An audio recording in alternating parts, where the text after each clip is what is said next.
Assalamualaikum warahmatullahi wabarakatuh. Sahabat Mubadalah yang bahagia dan membahagiakan. Alhamdulillahirabbil alamin. Allahumma sholli ala sayyidina Muhammad wa ala ali sayyidina Muhammad. Berjumpa lagi dengan saya Muyassaratul Hafidhah, dan kali ini saya ingin membacakan monolog cerpen. Saya ingin membacakan sebuah cerpen. Cerpen ini saya tulis di tahun 2013 dan pertama kali dimuat di media NU Online. Judulnya adalah Waktu Menggenggam Jodohku. Kita simak ya. Waktu Menggenggam Jodohku, sebuah cerpen dari Muyassaratul Hafidhah. Aisyah, cepat temui mereka sebentar, perintah ibu. Kenapa harus Aisyah, Bu? Ais kan masih sibuk. Ini tulisan belum rampung. Kelakku. Ish, mereka jauh-jauh dari Surabaya ke sini ingin ketemu kamu. Bu, Ais nggak kenal mereka. Ibu dan bapak saja yang temui. Jawabku yang kemudian membuat ibu sedikit marah. Terserah kamu. Sampai kapan kamu seperti ini? Kamu mau jadi perawan tua? Tanya ibu membuatku merinding. Gawat juga kalau ibu sudah berkata seperti itu. Aku takut itu jadi sebuah kutukan. Ih, serem juga ya batinku. Ibu gak boleh loh nyumpahin anaknya kayak gitu. Emang ibu mau punya anak perawan tua? Aku melihat ibu semakin marah. Segera aku mendekati ibu dan memeluknya. Baik ibuku sayang, Ais akan keluar. Jangan duko nggih. Ais pakai jilbab dulu, kataku yang kemudian memberikan ketenangan bagi ibu. Di ruang tamu yang ukurannya tidak terlalu luas, kami duduk cukup berdesakan. Beberapa menit saling diam. Keluarga Haji Ismail, teman bapak, memandangiku sedikit aneh. Mungkin mereka mengira, cantik-cantik kok belum laku. Memuji diri sendiri. Ya, banyak orang yang bilang aku cantik, pintar, sudah sarjana, sudah ngajar, walaupun ngajar di musola, namun belum juga menikah. Di desaku masih mempercayai mitos.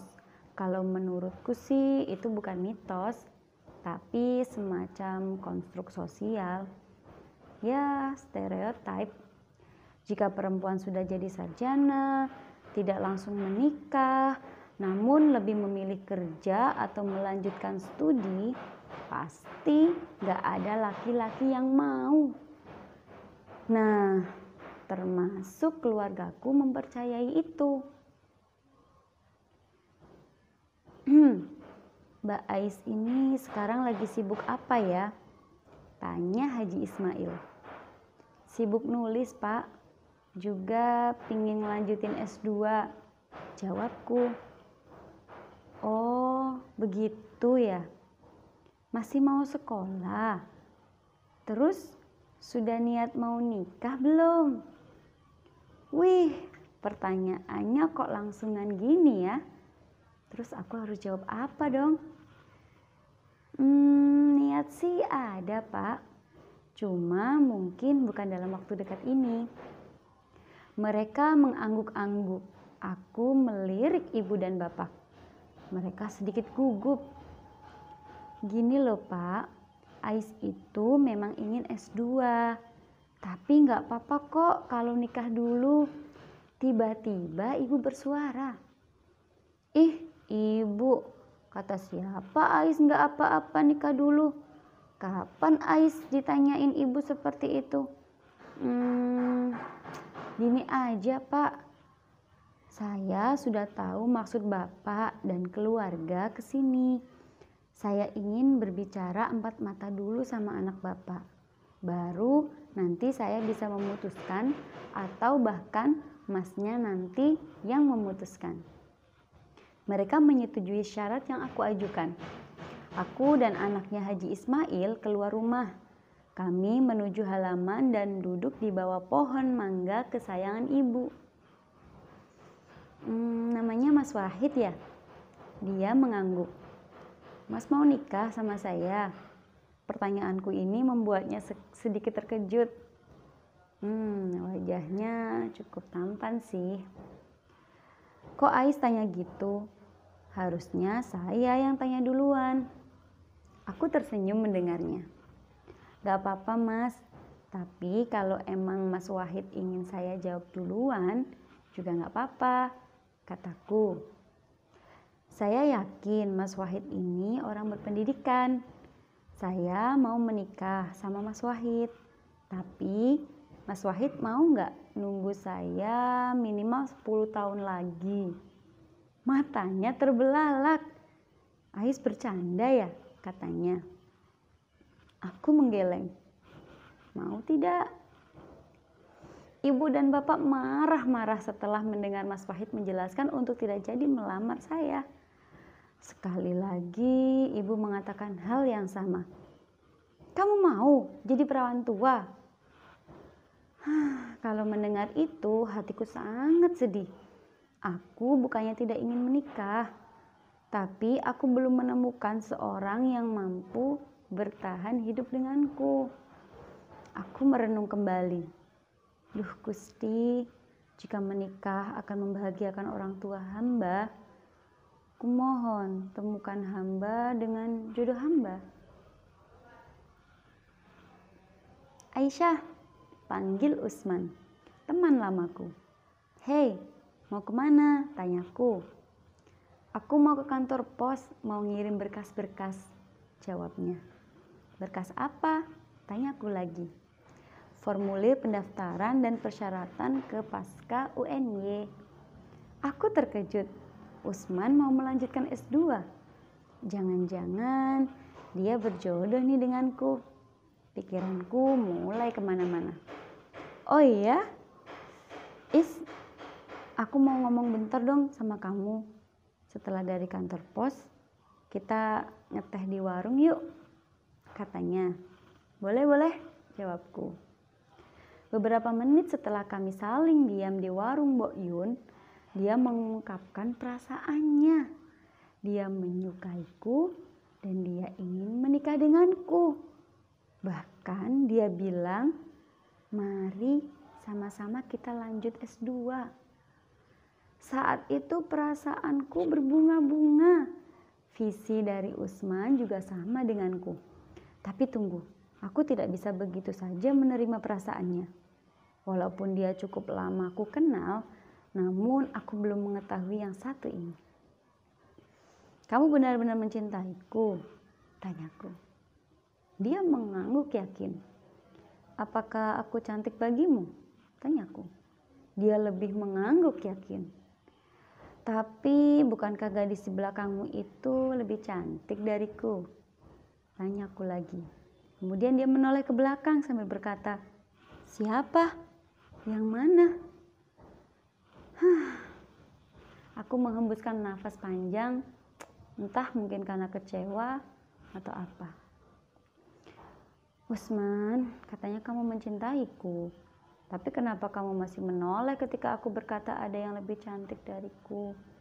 Maaf ya, aku tidak bisa menerima perasaanmu, kataku sambil berdiri dan beranjak pergi. Aku mendengar kata terakhir Usman, tunggu Is, aku tidak bermaksud seperti itu. Namun aku tidak mempedulikannya. Apa karena hal semacam ini yang kemudian membuat banyak hati perempuan terluka ya? Aku kembali berpikir, ya Allah, siapa jodohku? Aku mendekati Wahyu, teman di kampusku dulu. Dia sekarang menjadi guru SD.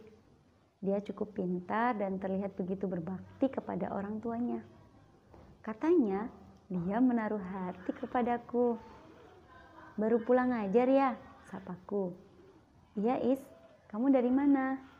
Aku dari rumah Mbak Dian, jahitin kain. Dia mengangguk. Kami melangkah bersama. Kebetulan rumah kami satu arah. Apa pendapatmu tentang perempuan yang sudah S2? Sudah bekerja dan cukup pintar? Tanyaku. Wah, hebat sekali. Kenapa kamu tanya seperti itu? Tanyanya balik. Enggak kenapa-kenapa kok. Cuman sayangnya perempuan itu belum nikah. Gimana dong? Wahyu menghentikan langkahnya. Oh, kalau menurut aku sih perempuan tersebut perempuan yang hebat. Juga mampu dan mandiri. Tapi kalau dia belum nikah, aku khawatir tidak ada cowok yang mau dengannya. Aku terkejut mendengarkan jawabannya. Maksud kamu? Tanyaku. Ya, laki-laki tidak akan berani mendekati perempuan yang seperti itu. Dia bisa minder, katanya. Jadi, maksud kamu perempuan seperti itu bisa bakal jadi perawan tua? Dia mengangguk. Aku kembali menghela nafas dan memukul dahi. Maaf Wahyu, kamu bukan untukku. Aku heran kenapa perempuan serba salah. Tidak berpendidikan salah. Berpendidikan tinggi juga salah. Dan malah jadi korban. Korban stereotip. Gusti, lalu siapa jodohku? Akhirnya aku memutuskan untuk tidak lagi memikirkan pernikahan. Aku konsentrasi dengan niatku S2. Ibu dan bapak pun tidak henti-hentinya menanyakan kapan nikah. Dan aku pun tidak henti-hentinya mengatakan, ya kalau sudah ketemu jodoh, kulo nikah bu. Di sela-sela kesibukanku kuliah, ibu selalu menyuruhku pulang. Ibu selalu bilang, kenapa harus ngekos? Di rumah juga bisa, kuliah naik motor. Tapi aku gak mau, pasti konsentrasiku pecah-pecah. Gara-gara selalu disuruh untuk nikah. Karena aku orang yang paling takut jika ibu marah, akhirnya setiap ibu menyuruhku pulang, pasti aku penuhi. Walaupun akhirnya di rumah aku selalu menemui orang-orang yang ingin melamarku. Namun tidak ada satupun dari mereka yang menjawab pertanyaanku dengan bijaksana. Atau minimal memahami perempuan. Atau ya minimal sesuai lah dengan jawaban yang aku inginkan. Contohnya saat itu orang pertama, Mas Adi, saya mau menikah dengan Mas Adi. Tapi jika seandainya saya mandul atau tidak bisa memberi keturunan kepada Mas Adi, apakah Mas Adi akan menikah lagi? Dia tidak bisa jawab. Orang kedua, Mas Hisham, sudah berapa kali pacaran Mas? Terus putusnya kenapa? Dia juga gak jawab, mungkin pacarnya banyak kali ya. Orang ketiga, menurut Mas Udin, kalau seorang istri bekerja, lalu seorang suami mengerjakan pekerjaan rumah, boleh tidak? Sama, Udin juga diam. Orang keempat, awalnya aku sempat menaruh hati nih dan juga menaruh harapan sama dia. Karena beberapa pertanyaan sesuai dengan keinginanku. Mas, kenapa kamu memilih saya? Kamu gadis pintar, cantik, namun sederhana, katanya. Tapi saya masih harus menyelesaikan kuliah, kataku. Saya akan menunggu sampai kamu mau menikah denganku, katanya. Di belakang Mas ada yang lebih cantik loh dari saya. Dia tidak menoleh. Gadis di depanku lebih cantik. Wih, aku jadi klepek-klepek dengar jawabannya. Mas Hilmi, jika kita sudah menikah, kemudian umur saya tidak panjang, apakah Mas Hilmi akan menikah lagi? Dia terdiam lama, cukup lama. Karena terlalu lama diam, aku pun kembali kecewa. Siapa jodohku? Ibu kembali marah. Namun bapak sedikit memberi udara segar bagiku. Ya sudah Is, Bapak sekarang tidak akan memaksa kamu untuk menikah dalam waktu dekat ini. Cari jodoh yang kamu inginkan sendiri. Namun jika sampai kamu sudah lulus dan tidak pula dapat, kamu harus mau dengan pilihan kami. Ya, walaupun ada syarat, tapi aku tetap merasa lega. Setidaknya untuk sementara aku bisa lebih konsentrasi pada kuliahku. Karena keseriusanku dalam belajar, aku menyelesaikan kuliah dengan cepat. Bulan depan, aku sudah ujian tesis. Namun, aku melupakan sesuatu. HP-ku berdering. Aku segera mengangkatnya. Assalamualaikum Pak, pripun kabare? Tanyaku. Alhamdulillah Nduk, kamu katanya bulan depan sudah mau sidang. Kata Bapak. Iya Pak, Alhamdulillah, kataku. Kamu tidak lupa kan Nduk? Lupa apa Pak? Kamu sudah punya pacar belum? Mendengar pertanyaan Bapak, aku baru menyadari janjiku setahun yang lalu. Duh, bagaimana ini? Nggih Pak, saya ingat. Tapi Bapak sabar nggih. Pasti Ais menemukan pilihan Ais. Ya sudah Nduk, semoga ujiannya sukses, kata Bapak. Aku menutup telepon Bapak. Aku harus mencari jodoh kemana? Harus ya nyari jodoh. Katanya perempuan jodohnya datang sendiri. Aduh, gimana dong? Sementara kekacauan hati ini selalu menghantuiku. Selama itu pula pikiranku kosong. Aku bingung. Aku membayangkan wajahku berubah menjadi lebih tua karena memikirkan hal ini. Malam-malamku terisi penuh dengan sholat dan zikir yang selalu aku panjatkan pada Allah, berharap Tuhan memberi petunjuk kepadaku. Terkadang aku sampai tertidur di perpustakaan atau pernah juga tertidur di kelas sampai tak sadar ada perkuliahan. Kelas lain mau kuliah, aku masih tidur. Ya, aku tidak mengenali diriku sendiri. Aku tidak bisa ceria seperti biasa, tidak bisa tenang seperti biasa. Bahkan porsi makan pun ikut berkurang. Semua ini sama sekali bukan karena aku akan menghadapi ujian, namun karena janjiku kepada Bapak menikah dengan laki-laki pilihannya atau pilihanku. Beberapa kali aku mencoba mendekati teman-temanku yang belum menikah. Siapa tahu karena mereka sudah kuliah di pasca sarjana, jadi memiliki pemikiran yang lebih bijak. Namun sayangnya tak satu pun yang membuat hati ini cocok.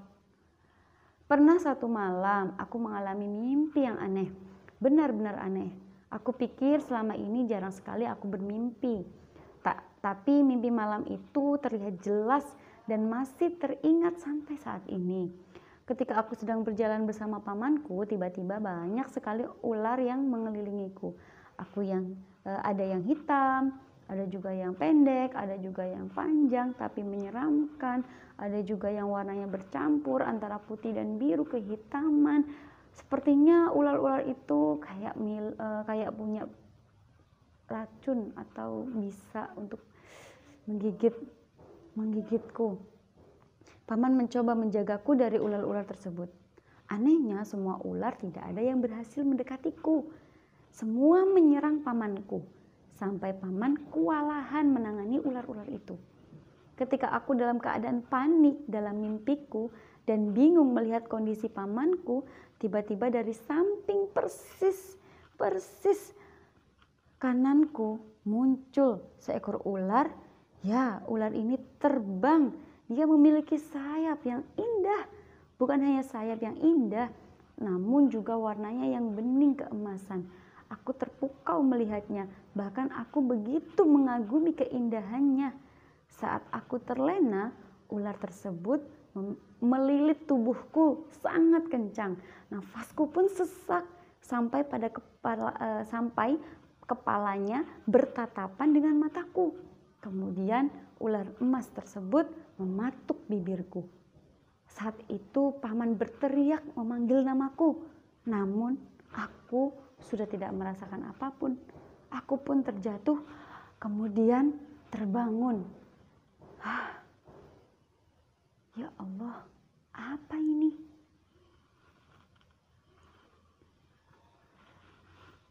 Hari berikutnya ketika ujianku selesai, alhamdulillah nilaiku A. IPK-ku juga cantik. Tapi kenapa perasaanku tambah kacau seperti ini? Aku melangkah ke belakang gedung pasca. Aku duduk di bawah pohon beringin. Tak lama setelah pikiranku kemana-mana, aku menangis. Gusti, kenapa hamba tidak bisa memilih sendiri suami untuk hamba? Apakah perempuan memang ditakdirkan untuk dipilih, bukan memilih? Aku merasakan perasaan yang sangat berat banget. Ais, kenapa menangis? Aku menghentikan tangisanku. Segera aku usap air mata dan menoleh pada asal suara. Ahmad, aku melihat Ahmad, teman kampusku. Namun tidak satu jurusan. Aku mengenalnya ketika mengikuti seminar nasional. Gak apa-apa. Kamu ngapain di sini? Tanyaku. Aku tadi mau ke perpus, tapi dari atas aku lihat kamu sendirian, terus kayaknya lagi nangis gitu. Jadi aku turun dan nemuin kamu. Kamu jelek ya kalau nangis. Bukannya kamu baru lulus. Kenapa malah sedih? Wah, selamat ya. Aku keduluan deh, katanya membuatku tersenyum. Ada apa? Boleh kok kalau kamu mau berbagi. Siapa tahu aku bisa membantu, katanya. Aku pun kembali tersenyum. Mana bisa kamu membantu masalahku? Aku udah disuruh nikah, kataku. Dia diam dan kemudian tertawa mendengar keluhanku. Kenapa tertawa sih? Gitu aja sampai nangis-nangis di bawah pohon. Ya ampun Is, nanti kamu kesambet setan loh. Kami pun tertawa bersama. Mat, kalau apa kamu sudah mau menikah? Atau hampir menikah? Atau sudah punya pacar gitu? Kataku. Dia kembali tertawa. Ya, umurku udah 29 tahun sih, dan orang tuaku juga udah mengingatkanku tentang pernikahan. Tapi aku belum menemukan gadis yang kuinginkan, katanya. Jadi penasaran nih, seperti apa gadis yang diinginkannya. Sebenarnya nggak neko-neko sih Is, yang sederhana dan simple aja. Aku punya keinginan memiliki istri yang satu visi, yang bisa diajak berjuang mandiri, tidak bergantung kepada orang tua, dan istri yang hebat di mataku, anak-anakku, dan di mata keluarga. Aku mengangguk. Istri yang hebat itu seperti apa? Apa dia harus selalu berada di rumah, memasak, membereskan pekerjaan rumah, mengasuh anak, dan melayani suami? Tanyaku. Wah, pertanyaanmu seperti menjebak saya, katanya sambil tersenyum.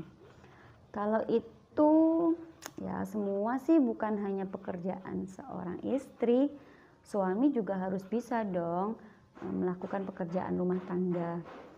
Ya, kalau menurut saya istri yang hebat itu istri yang mau melengkapi kekurangan suami, mau melindungi suami, selalu bangga kepada suami, juga mau dilengkapi suami, dilindungi suami, dan mau dibanggakan suami. Bukankah masing-masing punya kelebihan dan kekurangan, Is? Dan satu lagi, istri yang hebat itu ya istri yang mandiri, katanya. Duh Gusti, kenapa dadaku semakin sesak? Degupannya kenceng banget. Aku baru kali ini grogi di depan laki-laki. Hei Is, kok diem aja? Tanyanya mengagetkanku. Aku tersenyum malu. Kalau misal istrimu itu tidak memiliki umur yang panjang, atau istrimu mandul, kamu akan menikah lagi? Tanyaku. Dia menatapku heran. Kenapa kamu tanya seperti itu? Tanyanya. Ya, anggap saja aku ini pura-pura calon istrimu, jadi kamu harus jawab pertanyaan ini, kataku sambil menahan malu. Dia tertawa. "Kamu ada-ada aja. Emang kamu mau jadi istriku?" katanya. "Ya tergantung jawabannya dulu," kataku.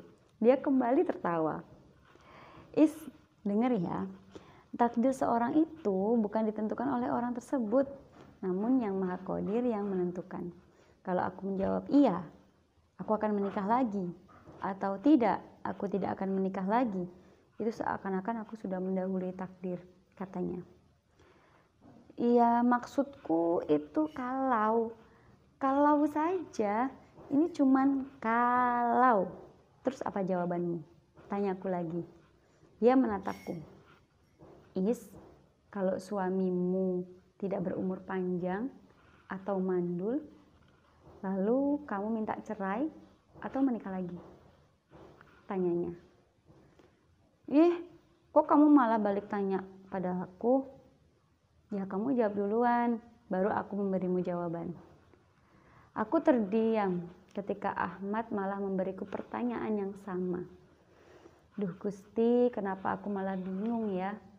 Aku pun tidak bisa menjawab pertanyaan ini. Aku terdiam cukup lama. Ais, aku tahu kamu pasti sedang mencari laki-laki yang kamu harapkan mampu menjawab pertanyaan ini. Aku tidak bisa menjawabnya. Jadi aku bukan pilihanmu ya? Katanya kembali bercanda. Kami pun kembali tersenyum. Oh iya, aku harus segera pulang. Tadi ibuku telepon, besok aku harus menemui seseorang. Katanya sih calon istriku. Katanya. Loh, kamu mau dijodohin? Mau nikah? Tanyaku, sedikit kecewa. Entah kecewa kenapa ya? Ya kalau dia bisa menjawab pertanyaanku, hehe, katanya. Tapi bukan pertanyaan yang tadi itu, Is. Kalau kamu yang pinter aja nggak bisa jawab, gimana nanti calonku? Hehehe, katanya lagi dengan tawanya yang khas. Dia berdiri hendak meninggalkanku. Ahmad, aku penasaran. Kamu mau bertanya apa pada calon istrimu? Tanyaku. Ais mau tahu ya? Oke lah, hitung-hitung latihan. Kamu harus jawab ya. Dan pura-puranya kamu calon istriku. Aku tersenyum dan mengangguk. Jika kamu jadi istriku nanti, maukah kamu melengkapi kekuranganku? Karena aku akan berusaha melengkapi kekuranganmu. Tanpa aku sadari, aku menjawab pertanyaannya dengan hati. Ya, aku mau. Tiba-tiba kami saling diam dan saling pandang. Segera kami tersadar dan saling membuang pandang. Wah, Ais aja mau. Semoga perempuan yang dipilihkan ibu juga menjawab demikian. Katanya mengagetkanku. Aku pun mengangguk. Baiklah, semoga jodoh ya Mat, kataku. Dia pun berlalu. Kemudian berhenti beberapa meter di depanku. Dia bertemu dengan temannya dan untuk beberapa saat aku bebas memandanginya. Pikiranku penuh harap tentangnya. Kenapa perasaanku jadi aneh? Duh, aku sudah berharap Ahmad jodohku. Giliran aku jatuh cinta pada seorang, ternyata engkau berkehendak lain. Benar ya kata Ahmad, takdir hanya engkau yang menentukan. HP-ku berdering. Aku segera mengangkat telepon. Ya ibu, alhamdulillah nilainya baik. Aduh, besok ya bu? Iya, nanti sore Ais pulang. Iya bu. Oh iya, Ais boleh nanya namanya? Iya, nama yang mau dikenalin sama Ais. Siapa bu nama laki-laki itu? Ibu menjawab, namun aku kurang mendengar suara ibu. Maaf bu, Ais nggak dengar. Ini tadi ada pesawat. Iya bu, bisa diulang siapa namanya bu? Siapa bu? Aku masih kurang mendengar suara ibu. Siapa? Ahmad Najmus Shakib. Teriakku agak kencang karena bising mendengar pesawat lewat. Maklum, Kampusku dekat dengan bandara. Tak kusangka karena suaraku yang keras dan kencang, beberapa orang yang berdiri di depanku termasuk Ahmad menoleh. "Apa, Is? Kamu memanggilku?" Tiba-tiba dia berbicara kepadaku. Aku pun bingung. Siapa yang manggil dia? Aku menggeleng.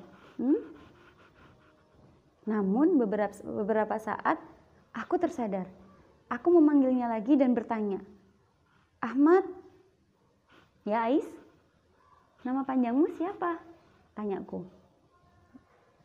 Dia mendekatiku dan dia mengatakan, "Namaku Ahmad Najmus Sakib," katanya. Aku terdiam. Suara ibu masih terdengar. "Is, kenapa kamu kok diam?